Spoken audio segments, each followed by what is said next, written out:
Hello and welcome to Michael and Ivanka's Grand Podcast, a weekly podcast about grouting tiles, sample-based synthesis, and chickens. My name's Michael Forrest. And I'm Ivanka Magic. This week, we're going to talk about something that's been on my mind this week, self-actualisation. What is self-actualisation, you might ask? What do you mean by that? I'm talking about that little one at the top of Maslow's hierarchy of needs. Yeah, but what does it look like? What does it look like? I think it's unique for different people. So really, this is just because I wanted to talk about myself, because I didn't get to talk about myself very much recently. And I want to talk about life. Or maybe I did, and I'm just in a cloud of bemusion. What do you think? Have you got any? What's your self-actualisation look like? I think it's a never or constantly moving target. That could be a thing too. Yes, that's why we have to practice gratitude. I can talk about that. Okay, we have to practice gratitude. Okay. Practicing gratitude and kind of behaving. This is all out the secret. Have you read it? I haven't. Behaving as abundantly. Like behaving abundantly, and then you will have abundance. That kind of thing. But also just I guess just where the sort of depression can seep in and anger can seep in when you're working, but you're not really self-actualizing, and that's kind of the trigger for it. Talking about it. I don't think we've hit our I was going to say that I don't think we've hit our flow. And I was trying to think of the word articulate flow. I couldn't think of the word for articulate. Oh dear. We'll find it. We'll find it. We'll find it, listener. We're going to find it after this. Well.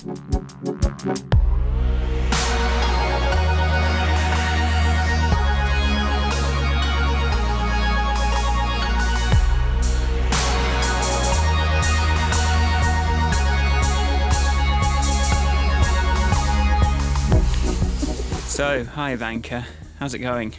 Hi Michael, it's going quite well. How are you? that's not what you're supposed to do with that. Yeah, sorry. What's on your mind? What's on my mind? What's on your mind? Next Friday, we're going to go to Croatia for months and months. So that's involving a little bit of what are the jobs that must be done in this geographic location type thing. And which actually it turns out not that many, but there's a bit of preparing involved. Well, the other thing on my mind is the constant turmoil of what is anyone actually... Did you see that Pompeo, whatever he is, US... I don't know what his job is, but he was at the UN and refusing to sign some Arctic thing. It's just because it mentions climate change. Fucking cool. It's like anyway. It's in the same way that the US are refused to sign that declaration banning rape as a war or criminal. I don't know what the phrasing is.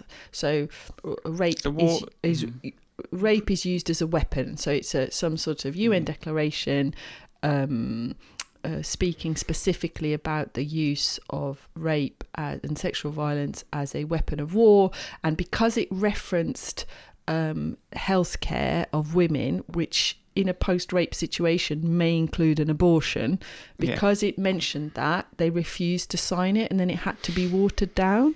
And so they're just such bullies. Bullies.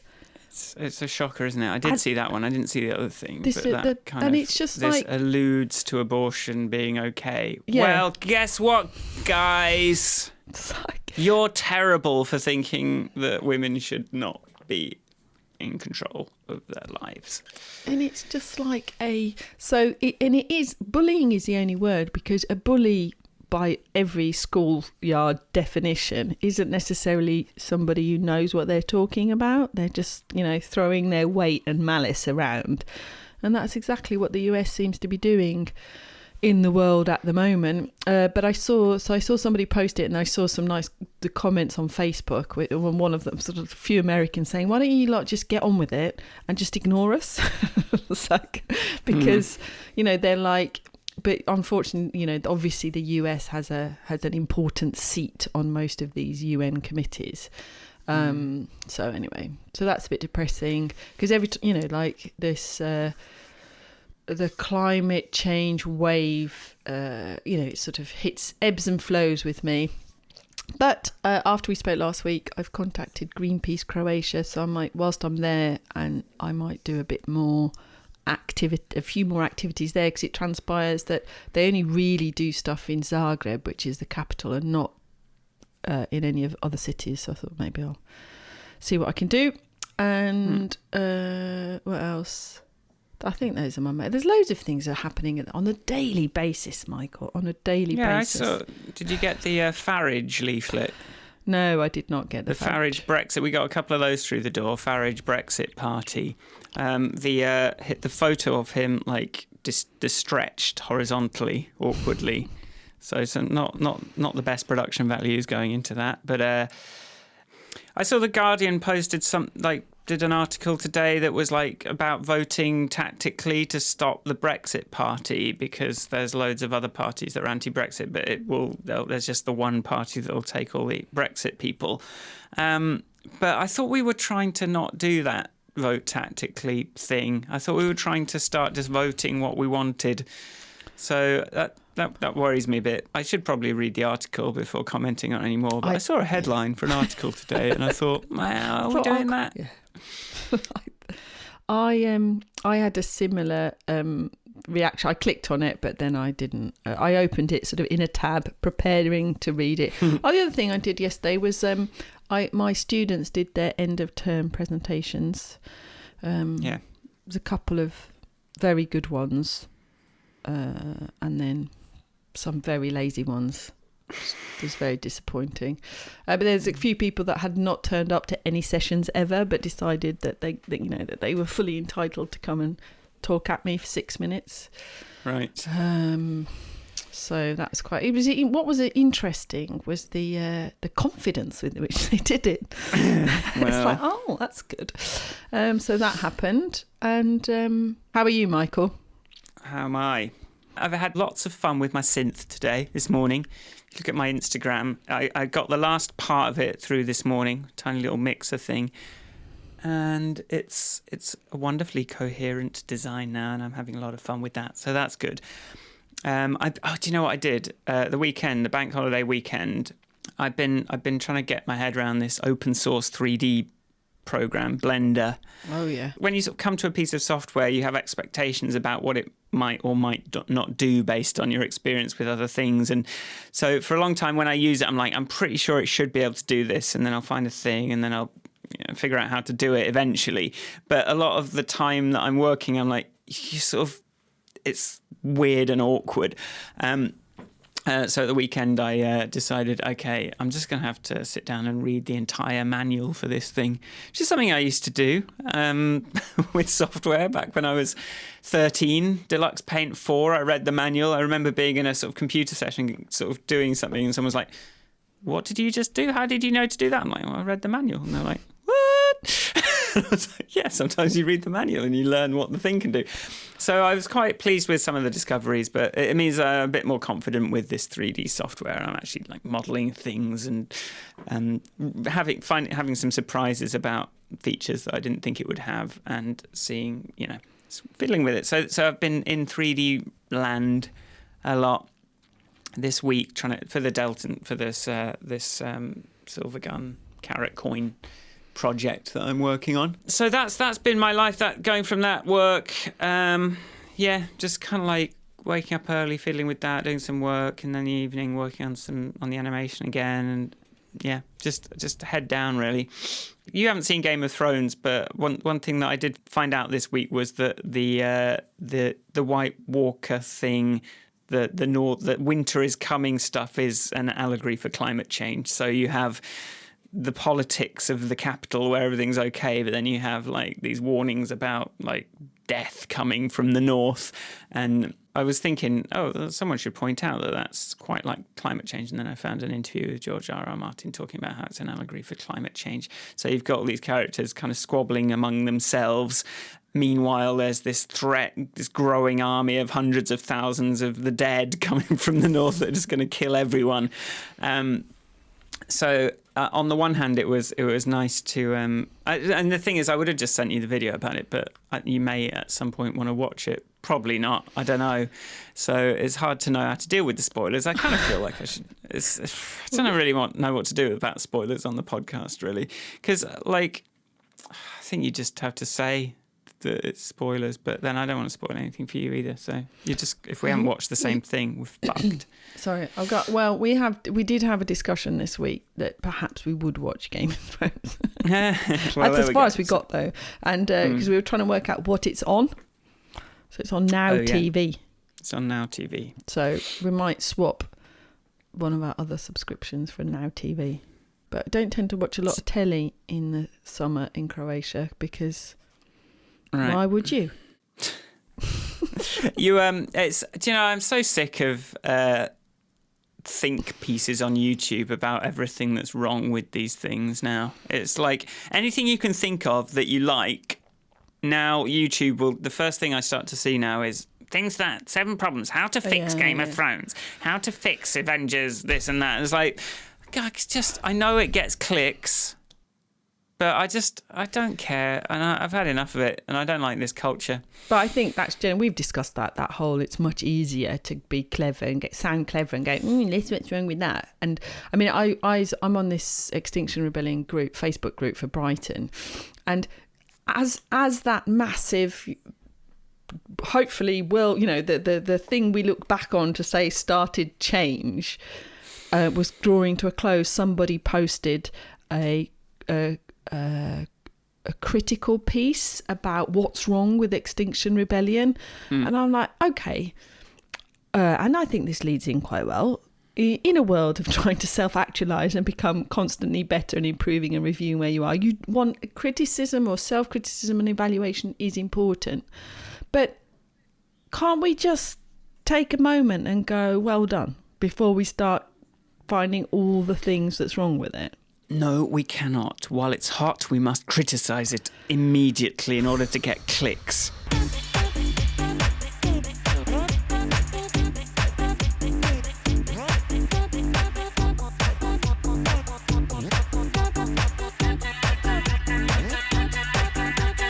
This is, I think, one of the fundamental problems in the world is people are too fixated on their beliefs and don't step back to think about the effects of their beliefs. Because beliefs are flexible. You can change them. Like, everyone has this idea that my beliefs are my beliefs. They're sacred. No, they're not. You can change them. They can change. It might be some work sometimes, but they can change. And really, when you're choosing a belief, think about the effect. And I think people are choosing the belief of, there are problems with this thing that's clearly very good, because for the reasons you're saying, because it's going to make me look clever, it's going to make people that click on it think that they're clever.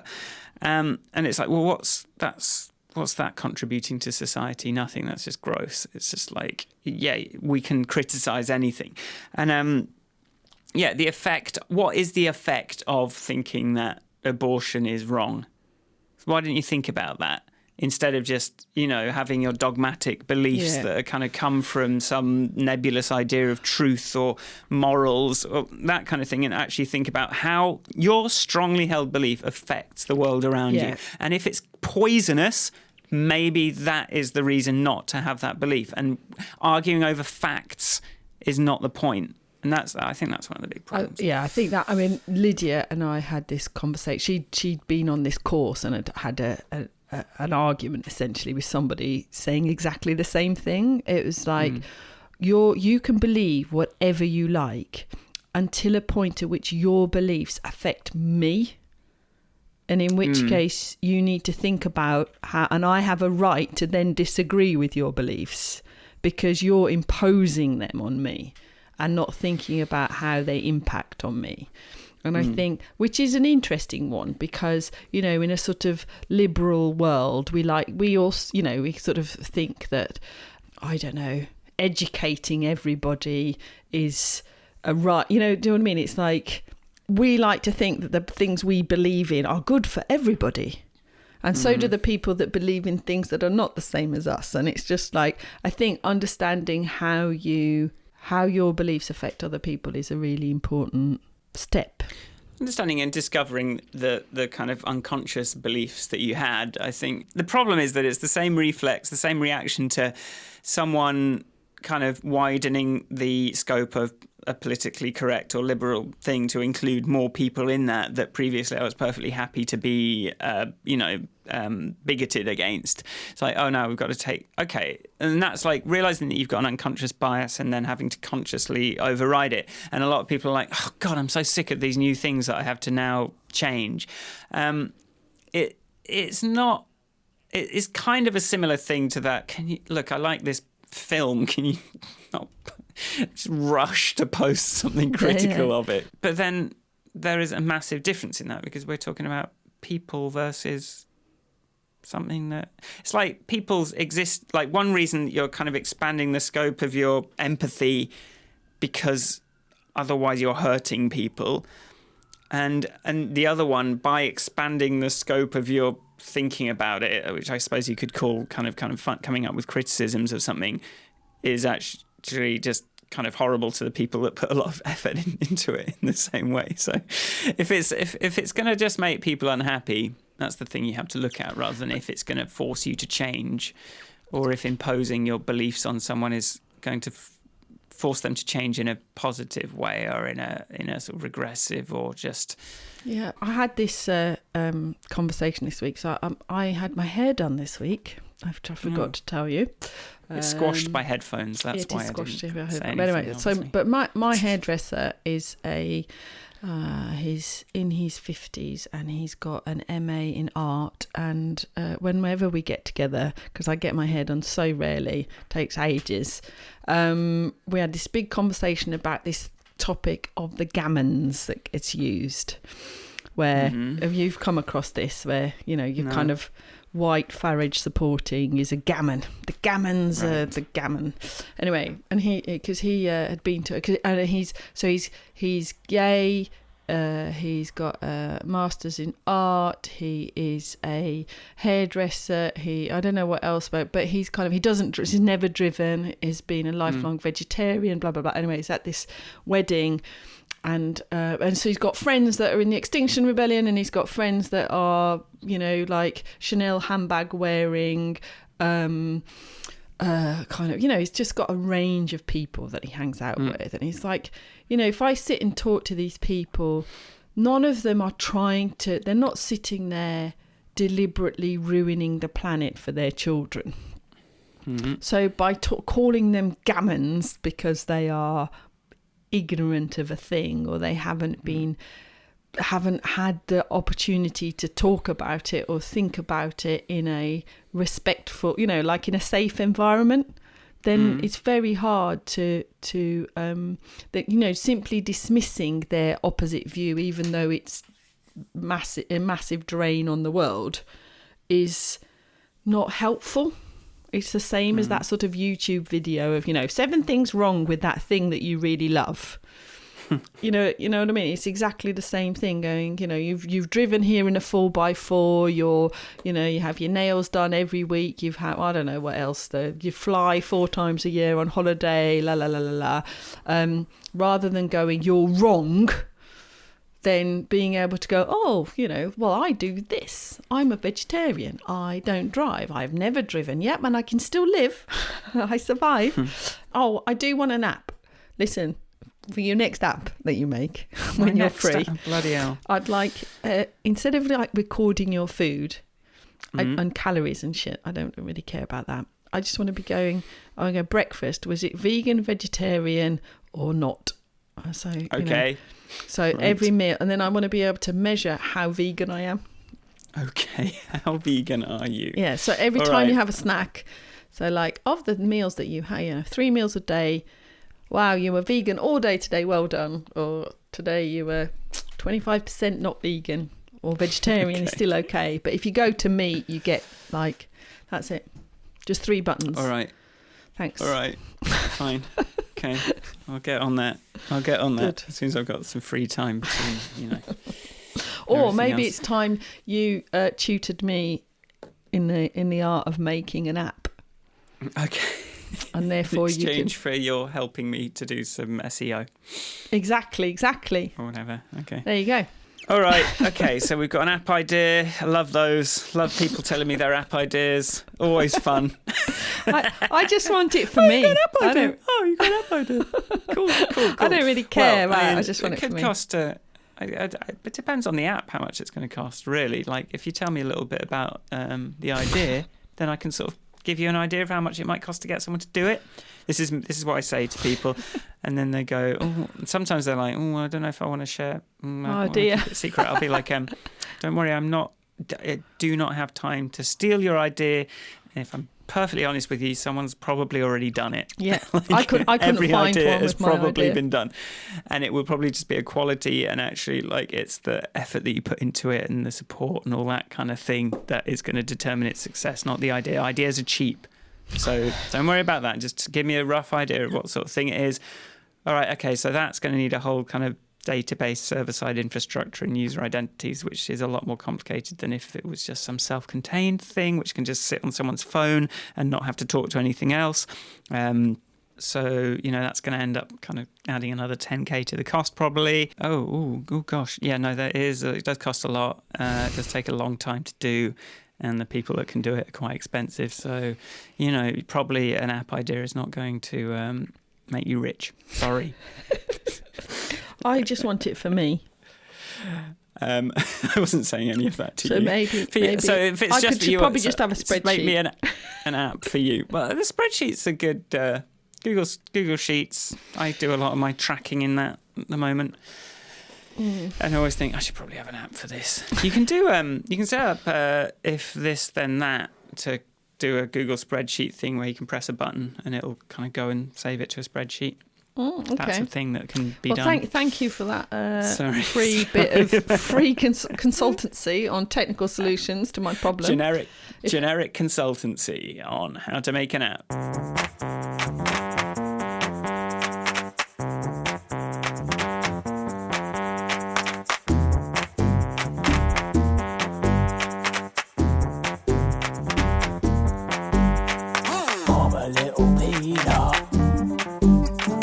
I'm a little peanut. I'm a little peanut. I'm a little peanut. If anybody would like to make my app, though, they're very welcome to, as long as I can use it. So, sure. Should we talk about what we were going to talk about? Yeah, I don't think there's any rush, but sure. Let's talk about self-actualization.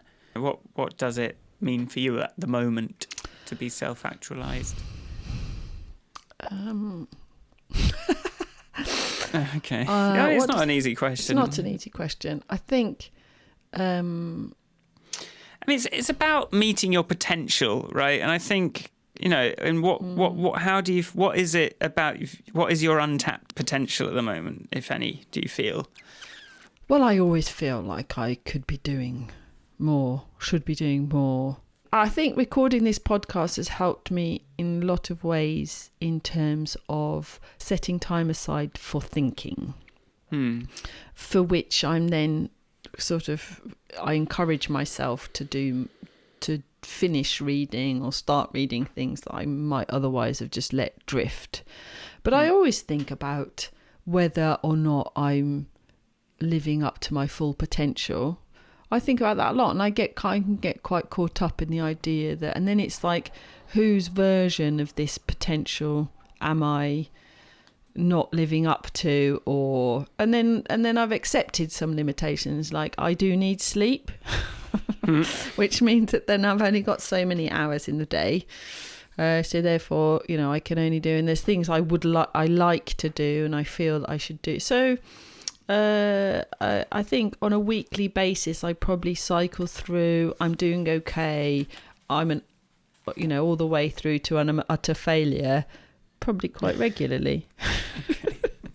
Does that answer your question? Well, there wasn't really anything specific there, was there? No. Maybe the podcast, but I think it's for me it's like, so here's the cycle I am in with contracting and work is and I've found a new variant on it recently in this latest job I've been doing. So usually I'll come into a contract which I usually think the product is pretty fucking stupid. Like, I think it's like the more you get paid for something, usually it's a kind of more pointless product. Is if it's something that lets people create 10-second meme things with audio on them that I really can't see people picking up. I did a lot of those recently. Those sort of like, let's cut pop songs down to 5 seconds so they stop having any emotional impact, and then try and give them emotional impact by letting people gurn or whatever it is.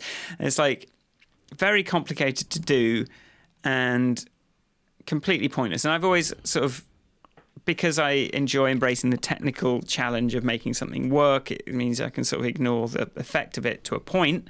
I mean, when I was at LBI, I did kind of take on the cigarette contract, which I was against, but I sort of did it because it would kind of let me move upwards.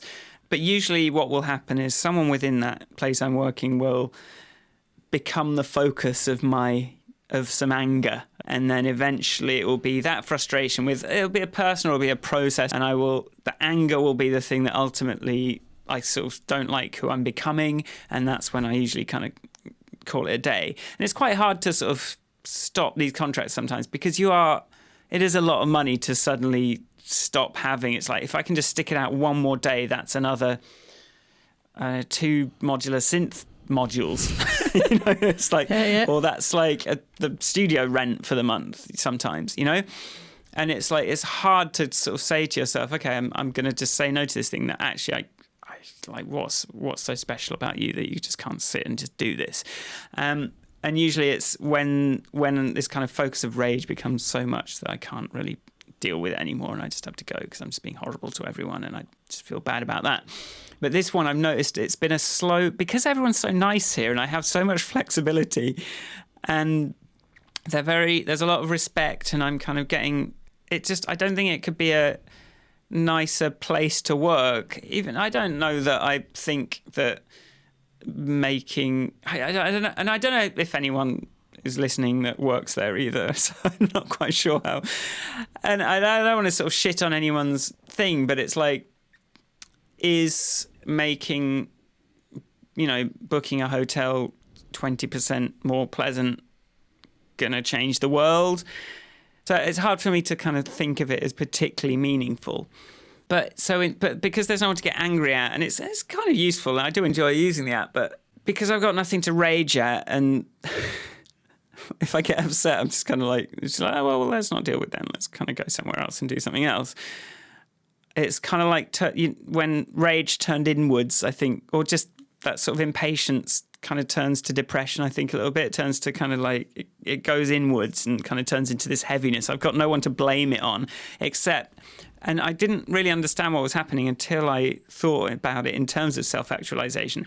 And I'm sitting there, on one side I've got, here's a project I want to work on that has potential to open up a lot of stuff around saving the environment, saving the world. I've got all these and uses a sort of broad section of my skill set, from like the technical side to, I've got a lot of things I can do. And then I look at that compared to the day job, which is this kind of pinpoint slice of what I can do, and just stretched out all day. And it's not easy, but it's like fixing React bugs to make something look a little bit better than it already did before, and it works already, to make it work maybe in a way that it will work slightly better than it did before.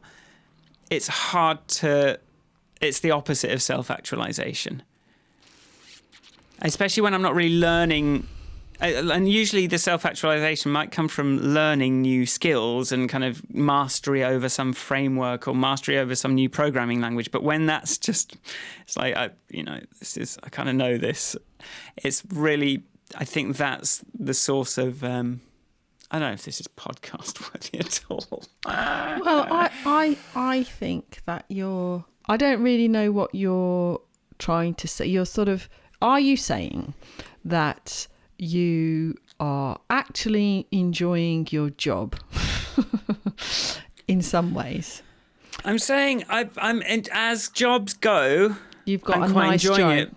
But I've been noticing a regular, rising, creeping depression coming in that I didn't know where it was coming from. And when I looked at the job and looked at it in terms of self-actualization and actually kind of living up to my potential, I was like, this is why, But okay, so I mean, I think I now have a better answer to your question about whether or not I'm self-actualized or how I feel about it. And I think for me, I've never really, I more often ask myself if I am happy, and I know that's something that you've studied, or we've talked about before.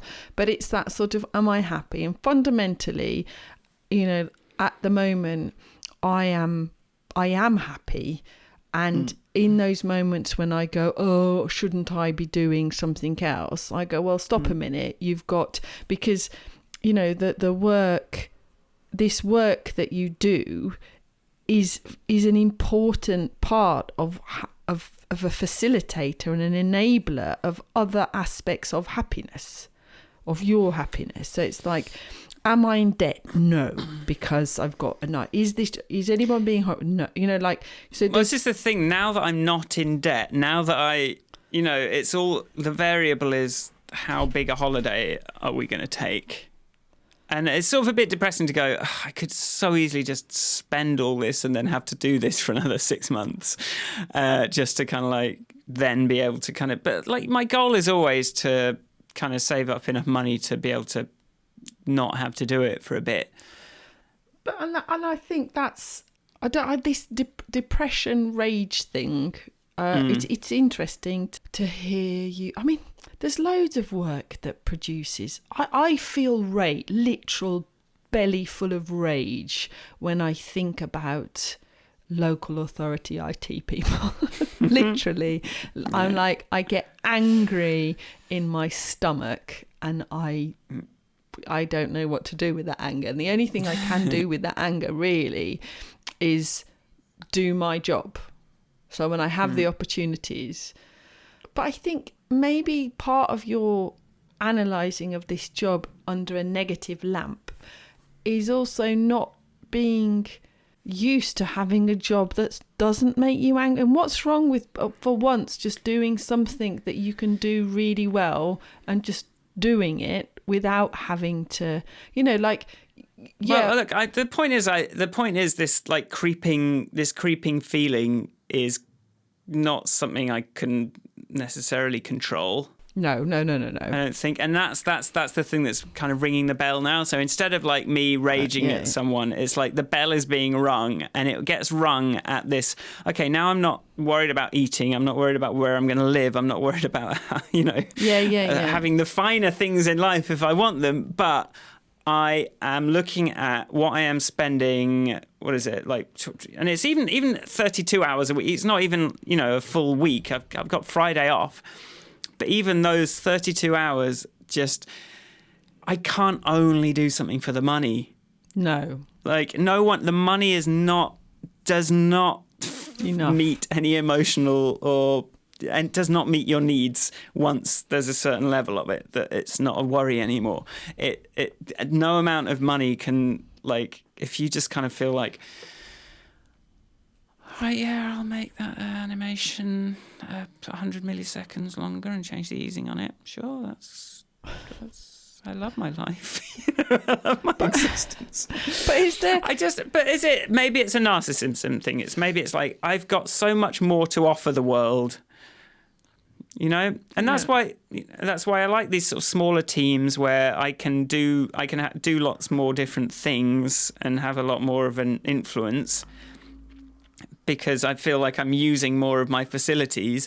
But that's hard to find, and especially if you want to also care about the thing that's being created, is very difficult to find. And call me call me fussy and say, oh, well, some people haven't got a job, and you have those thoughts, but that all that does is makes you feel worse without really solving the underlying problem that what you're doing isn't really like doing it for you, and that maybe that the money is no longer enough. You can't do something just for the money. No, just does not without an end. Even if it's not damaging, even if it's like this isn't hurting anyone really. Like, I mean, it's supporting that sort of growth thing, but it's that sort of like economic growth obsession, addiction. It's kind of fueled by that to some extent, but it's not killing polar bears by any stretch of the imagination. Except for all those people flying on their holidays. No, well, it's not. Is it possible to be 100% on 100%? Like, what's the balance? That's the thing. It's like, in terms of comfort, safety, it's 100%. But in terms of meaning, it's pretty much at zero. But and I'd like to be at least 20.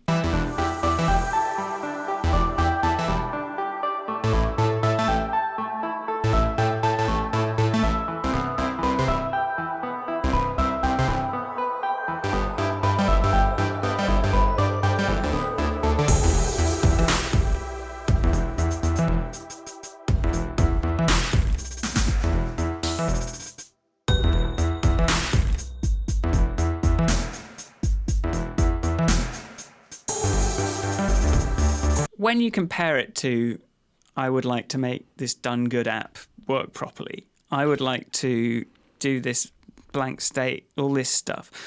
I would like to fucking have a bit of time to get a set together and play some music to people. I would like to... These are all parts of myself and skills that I have that I feel have so much more social value, or certainly potential social value, which I can multiply by all the things that I'm doing as this job.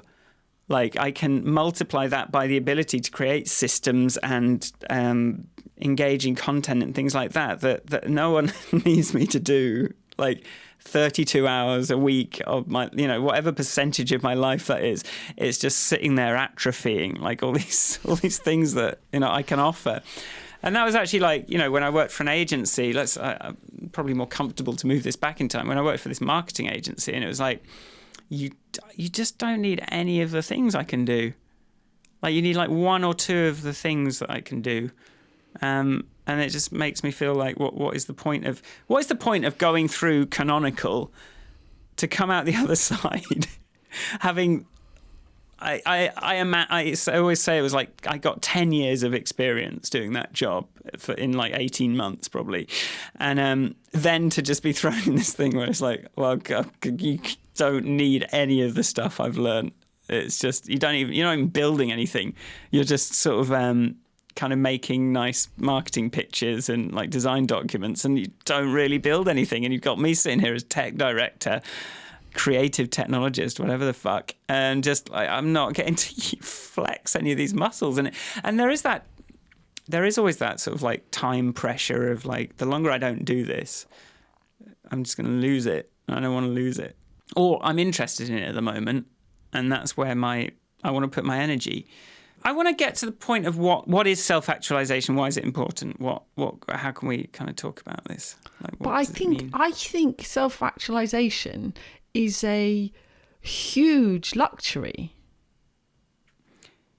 It's a thing you get to do. It's a thing you get to worry about when all of your basic needs are taken care of. So, yeah. And the reality is that whatever we, we all need to earn a living, and if we can do that I think there's a couple of things you're talking about. Is that sort of because people can be dismissive, like what you're saying about, I should be lucky that I've got a job, other people don't have jobs, or that kind of like when people go hashtag first world problem. It's like it's like, yes it is, but it's no less of a problem, because it's no less of a I've got to go and do that thing or whatever it might be. It's like and part of the reason especially in you with your, the person you are, the human you are, like it doesn't sit well in terms of, because you are constantly having ideas and you are constantly wanting to do things. So I can see why it's a problem. I need the world to change to accommodate me, and that's just a bit, I don't know. But I think but you're just making me think of David Graeber, the bullshit jobs thing of like we have our value sort of comes from our effect on the world. Yeah. That's like if you feel your effect on the world, then you generally feel okay, and if that's taken away from you, then it's like just catatonia. And when a lot of these I think first world problems is probably a good title for this episode, to be honest. And maybe we could just like expand it out to that. First world problems are serious problems. They lead to death. Like the suicide rate is high. You are more at risk of suicide than all of the other things that the news is always making you worry about, because we are progressively having our ability to affect the world reduced and reduced and reduced as these sort of jobs get more and more meaningless and more hyper specialized. It's like I've moved a fucking analytics graph by 1% in one direction. It's not really the same as fucking forging a sword or cutting down a tree, is it? No. Like in terms of having an impact on the world around you. And and that's the reason for my happiness. One of the reasons I made this happiness app is because it's a serious problem. Depression and mental illness coming from the fact that people are just, so many reasons, technological and as well as sort of the work world and economics and all these things are. First world problems are serious problems. That's the only thing I'm saying with that. Yeah. And my first world problems are really serious. I don't know. They're causing me mild discomfort at the moment. And I was trying to... It was more like, everything's going well, I think, but there's something. Why do I feel sad right now? Maybe I'm more optimizing than... Because, I've lived years at a time with that feeling all the time, and just not being aware of it, and now I'm sort of able to spot it as it creeps in and try and identify the source of it, and hence this conversation. But it would be nice if nobody ever got depressed. It would be nice if everyone got an opportunity to actually feel they were living up to some percentage of their potential. But is depression not, or that sense of sadness or lowness at it where you're describing it not as a full, I want to be respectful of the be careful of the language I use, because there's a difference. So I have experienced the difference of having to phone my mum up in the morning and going, "Mum, I can't get out of bed now." I never call her mum. "Mummy, I can't get out of bed, come and help me." That sort of like I am broken. But also that sort of just feeling you're going somewhere and you just kind of got that feeling, which is just, something's not right. I don't know what it is. I'm feeling wrong. The I'm feeling wrong feeling, which is not, it's just a thing creeping in as you describe it, is actually, I think, a decent evaluation tool, because you sort of go, well, what I do, not you, going back to my therapist. No, in those moments, I sort of go, well, hang on a minute. I've got a lovely, healthy child who's very funny. I'm very happy with my husband. We've got a dog. We've got a house. We've got aren't we lucky? Brilliant. And I do that kind of counting and gratitude thing that you talked about. But it just, I don't know that feeling is necessarily pointless. No. So here's, in animal terms, depression is defeat. It's kind of subject. I've been defeated. I'm going to stop fighting because I'm just going to get hurt more. That's what that functions as in animal terms. So I think in this situation I'm talking about, I think the defeat has been coming from this cognitive dissonance of, on paper, everything's fucking amazing. So it's like an I've been haven't been able to solve why I would be feeling bad. And I've been bashing up against myself inside, and it's just I'm sort of like defeated by the paradox of it, which is I don't know, I can't reconcile all of these things I have to be grateful for with why I would possibly be feeling bad. And hence, like, okay, I was so happy yesterday to kind of put the nail on the head and realize it's that effect on the world problem. It's that kind of like but you have loads of effect on the world that you wouldn't be able to have if you didn't have this job. That's the bit that I don't know if that necessarily follows. I don't know if that necessarily follows. And I think also one of the things that of quitting this, because what I've been trying to get to for a long time is I would rather be doing something I want to do for a lot less money. Yeah. Than doing something that I'm not super excited about, or for a company that I don't really necessarily share the values of for a lot more money. But I think there is a loss there. There is I think this is it. I think this is the next decision to quit this next job is my decision to cut my salary to, I don't know, a fifth of what I'm used to earning, and not being able to kind of have this same lifestyle anymore. But I want to work on things that I want to work on and find a way to make them pay the bills. Like if I can turn my own apps, like, you know, into something that actually pays enough, and then I can get the rest of the, you know, the rent together from scripts and scraps, rather than just this fucking blunderbuss, this like rocket launcher. What do you call it? Like just this giant, like, kind of go from 0 to 1,000. You know, it's like, okay, money, and then gone, and then it sort of dries up, and it's like I hate how easy it was to earn that money if I was working, and how hard it is to earn it in a way that I want to earn it.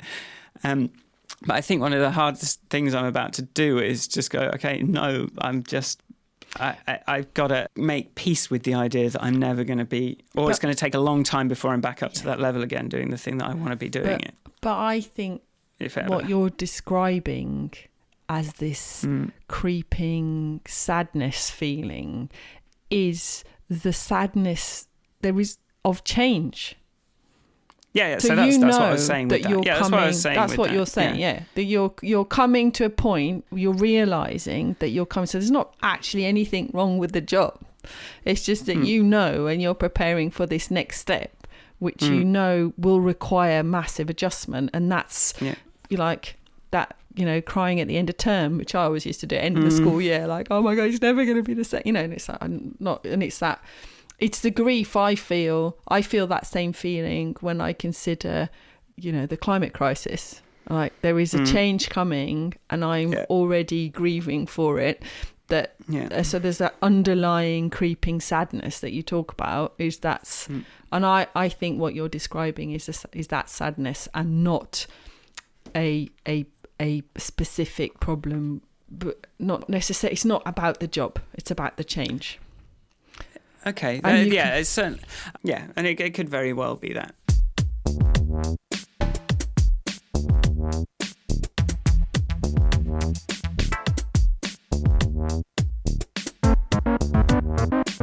I was at Sharon's parents' house for Passover. Oh, yeah. They sort of have these sort of prayers to read out, and these things that you say, and the things there's a lot of kind of uncovering and covering up this flatbread.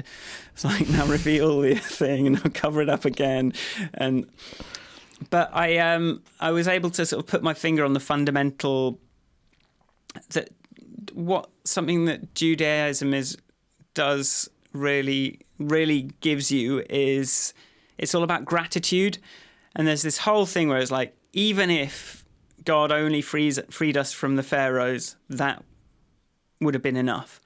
Even if he'd, like Moses, had got everyone together, and that would have been enough. Even if he'd only parted the Red Sea and we'd all walked through and escaped, that would have been enough. Even if he'd only brought down manna from heaven and all these, I don't know, whatever it is, the 10 Commandments, all that kind of stuff. Each thing, any one of those would have been more than enough. And you kind of do this thing, and it seemed to me that it was all about just fostering an attitude of gratitude. I hate that I said. Fostering gratitude and just being grateful and looking. And I think, like, that's a brilliant mindset to be in, just ritually thinking about all the things that you do have. And like contrast that with, I think, another cause of what I've been feeling this week or the last few weeks is like Catholicism, which was how I was raised, is more, I mean, the cliche it's all around guilt. And I think there is this, I'm focusing on the fact that I've promised Sharon a big trip somewhere, and then I've looked at the prices and it's like, God, this is going to be a lot. And then I'm also thinking about the climate change aspect of it. And I've been like, but because I've sort of made that promise, that the guilt, that's such strong guilt about the idea of kind of saying, actually, can we maybe we don't do that, maybe we do something else, is probably it's probably Catholic in origin. But there is that feeling that I don't want to move that because I made a promise, I've said something. And then she's straight away like, I do not care about that. I just want you to be happy, and I want to do things that when we can do like a million different things, don't worry about it. Whereas I'm just like, no, I'm principled, and I've said I'm going to do this thing, and I've got to figure out a way to do it. But it's just, by the time I've taken us away on this trip, I'm still going to have to do another 3 months of working on this project to then be able to do the next thing. And I'm just sort of starting to get a bit tired already. And it's like, so I don't know, Catholicism versus Judaism. It's not where I expected you to go next, to be honest with you. It's like, gotta keep the headlines varied. But I think the pressure we put ourselves under, or our idea of what we're aiming for, I think it's hard to be honest about that. I think that's the self-actualization bit. It's like, the delivering on a promise to Sharon to go on a big holiday is going to cost you a load of money. It's like, really, you're both allowed to not want that anymore. Yeah. Well, do you know what I mean? Or for the alternative to that to be worth more than, I mean, so Nick and I have had in the past. We don't tend to do it anymore, but we've had the conversation in the past, which is like, do we want a bit? We live in central Brighton. Our front door opens onto the pavement. There is we have a concrete backyard. It's kind of, there's no, and we sit there and we go, oh, should we look for somewhere that's got a garden? Should we buy somewhere that's got a garage? Can we have it'd be nice if we had a guest bedroom, blah, blah, blah. And then it's like, no. It's like, if that really was going to add true happiness and, value to our lives, then we'd do that. But actually, the amount of other things that we like to do, we would have to sacrifice in terms of things like time with our child, time not working. Because we don't.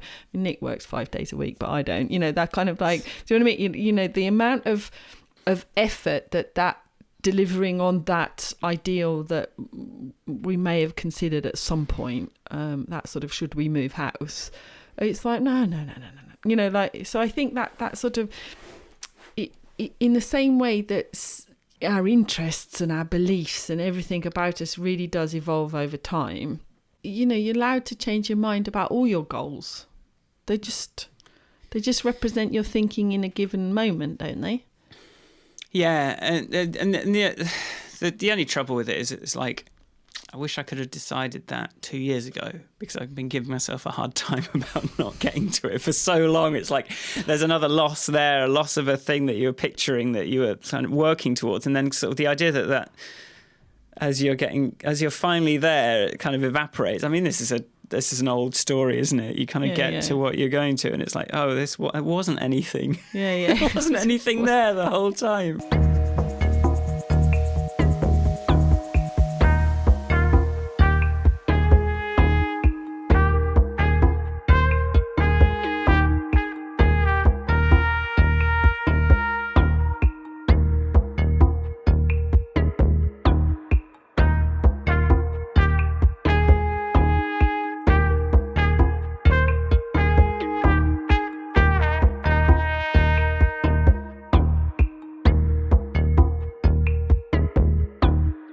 I did just have a slightly more fatalistic thought about all this. Go on. Which is, I think, the trouble is, if you try and put everything you know how to do into something, doesn't usually make a very good thing.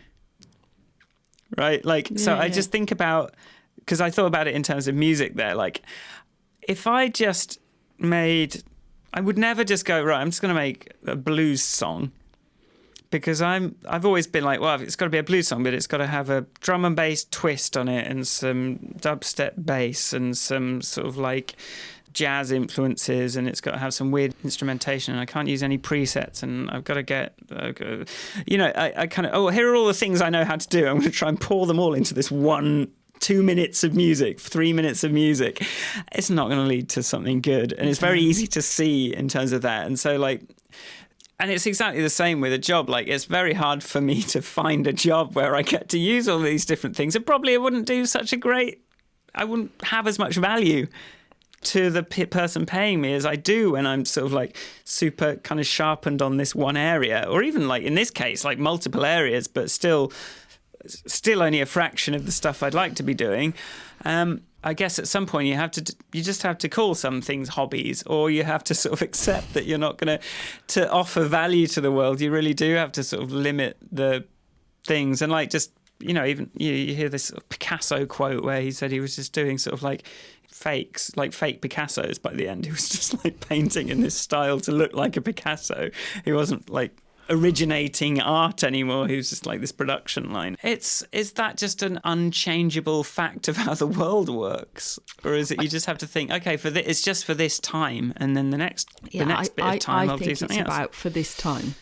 Personally, that's how I think of it and how I treat it in my head. It's like, at this moment, this is not the moment when I am. There's loads of things, like I'm not as strong as I would like to be physically. I'm not putting enough time into that. I'm not, and it's just not, now's not the time for that right now. Do I want to do London? No, I don't, because I miss too many bedtimes. I don't like it. Like, it's sort of, would I go off and do some other thing? I'm sure there'll be times when I go off and do, other projects, learn new things. It's just, now's not the time. Now is the time for, building our family, educating my daughter, making sure she turns out into do my best to help her be a person that I'm going to like when she's a grown up. But now is not the time to take up learning how to, I don't know. It might be a good time to learn how to make an app. Might be. Do you know the irony of this? It's like, you're supposed to get the kind of reassurance that this isn't forever, but if it's not forever, then that means something's got to change, which is also scary. Yeah. So it's like it's either change, or it's this sort of like false idea that it's going to be forever, this feeling that you have. So it's hard to do, and I have mentioned this on the podcast before, but it always brings me back to a Kurt Vonnegut story about this alien multi-dimensional race or something that they just experience all time in one go. So all the most terrible things they're seeing at the same time as all the wonderful things. And when asked, how do you not just kind of like get horribly depressed and feel terrible? They're just like, well, we just don't look at the Holocaust. We look at other bits. That's a great. So I had a really similar conversation on Saturday with a friend of mine. We were talking. Is one of the few people that I've been friends with since I got to Brighton. I made friends with him like within the first week, and we have stayed friends. We don't see each other very often at all because that's life. But we on Saturday we took the dogs and the child to the park, and we're talking about another friend we have who's had something quite traumatic happen to them in the last couple of years, and they just don't know. You say, they're not dealing with it very well. I don't think that's the right phrase. I think they're not learning how to live with it, because the trauma's not going to go away, as we all know, or you and I know. You just practice different ways of living with its presence in your life. And we talked about, both he and I have experienced, he lost both his parents by the time he was 21. I got, he was around when my dad died, blah, blah. And we talked about the fact that one thing you learn is exactly that, is that you can't examine everything all the time, and the good stuff and the bad stuff. You have to sometimes go, now is not the moment to be contemplating what is wrong with that part of my life, because that's not its moment, it's not its time. And I think that exactly that choosing when to lift the lid on the bad bits, or choosing when to accept change, or making sure you're in the right place. You know, like, right, I'm sitting still now. Now I'm going to think about something that I don't like to think about. Yeah. And that's the crux of why it's not that pleasant to sit with depressed people. It's because you see that they're just focusing on this kind of narrow strip of existence, or just choosing to target whatever's horrible, and sort of in the process ignoring all the other stuff. And I think that's the difference between. Because I don't know that much about depression itself. I don't, there have been though I've definitely experienced times when I found it incredibly difficult to shift to the positive. So I don't, but I think that if life's just doing its normal stuff at you and your chemistry is in good balance, then this kind of attention switching is possible and a useful tool. The way forward. Yeah. It's the way forward. It's the way forward. And just don't, things have to change. It's not going to be forever, but that does mean it's got to change. And life can be really shit. Life is not straightforward. No. So just keep going. Yeah.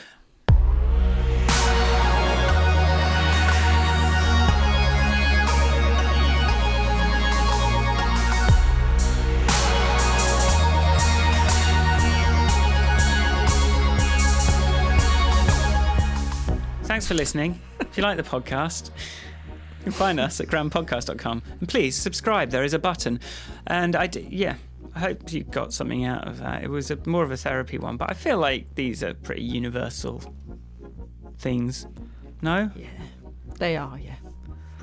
It's good to think about these things. I think people like to. It always has to be through a personal lens. Anyway, where can people find you, Ivanka? People can find me at Ivanka on Twitter. And you can find me at michaelforestmusic.com.